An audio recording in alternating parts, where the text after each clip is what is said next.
আজ যশোর থেকে নির্বাচনী প্রচার শুরু করবেন জামায়াতে ইসলামীর আমির ডাক্তার শফিকুর রহমান। সেখানে আছেন সহকর্মী হাসান আল মামুন। মামুন, কেমন দেখছেন এখনকার পরিস্থিতি? এছাড়া শফিকুর রহমানের নির্বাচনী প্রচারণার সর্বশেষ কি তথ্য রয়েছে আপনার কাছে জানাবেন। জি, আপনাকে ধন্যবাদ। যেমন বলছিলেন যে আজকে ষষ্ঠ দিনের মতো বাংলাদেশে জামায়াত ইসলামী সমর্থিত 11 দলীয় যে নির্বাচনী ঐক্য রয়েছে বাংলাদেশে জামায়াত ইসলামের, সেই নির্বাচনী ঐক্যের ষষ্ঠ দিনের সমাবেশ চলছে। আজ আমরা রয়েছি যশোরের ঈদগাহ ময়দানে।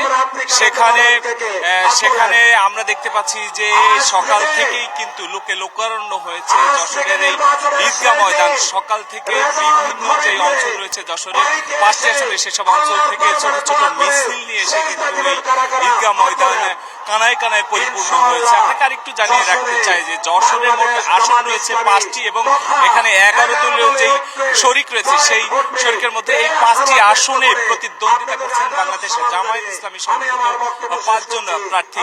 এবং এখান থেকে যেই মঞ্চ থেকে নেতারা বলছেন যে আগামীর বাংলাদেশে গড়ার জন্য সন্ত্রাস চাঁদাবাজদেরকে রুখে দিয়ে সুন্দর একটি বাংলাদেশ গড়ার আহ্বান তারা জানাচ্ছেন। একই সাথে তারা এলাকার মানুষের জন্য বিভিন্ন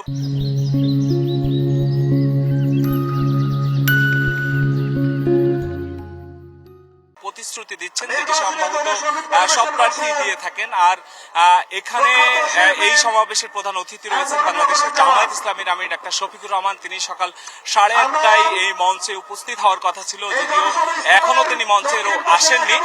দক্ষিণবঙ্গের এই সফরে বাংলাদেশ জামায়াত ইসলামীর আমিরের সফর সঙ্গে রয়েছেন দলের সেক্রেটারি জেনারেল অধ্যাপক মিয়া গোলাম পরোয়ার। তিনি মঞ্চে রয়েছেন, তিনি কিছুক্ষণের মধ্যে কথা বলবেন। এবং আমরা জানতে পেরেছি যে 9টায় জামায়াতের আমির, এই 9টার পরে বাংলাদেশ জামায়াতের আমির এখানে কথা বলবেন। তো সমাবেশের স্থান থেকে আমার কাছে এখন পর্যন্ত এই ছিল সর্বশেষ। মামুন, ধন্যবাদ আপনাকে।